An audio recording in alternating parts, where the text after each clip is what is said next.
Hello, Barbara and Mojica here. Welcome back to Trivia Tuesday Challenge. 5 questions in 2 minutes or less. First, the answers to last week's questions about George Washington's home at Mount Vernon. Question number 1. It was Samuel Vaughan who designed the plans for the mansion. Question number 2.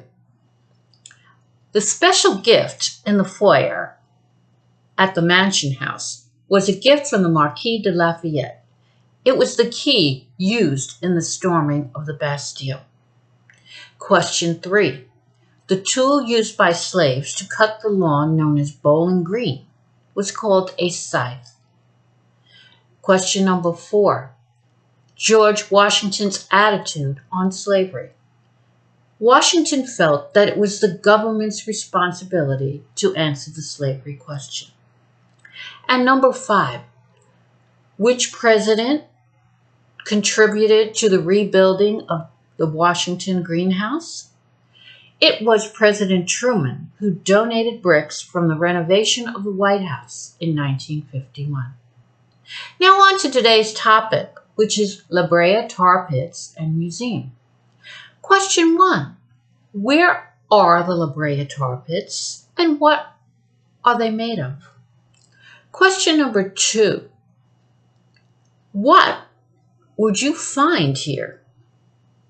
Question number 3. What is the fish bowl? Question 4. Who dreamed of opening a museum here on the site? And the last question. What is Rancho La Brea? You can find the answers to these questions in my book, Little Miss History Travels to La Brea Tar Pits and Museum, or you can scour the internet. I hope you'll take the time to check out all of my books that inspire, entertain, and educate children at www.littlemisshistory.com.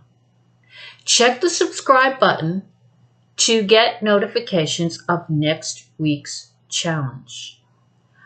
Until then, happy hunting. Bye for now.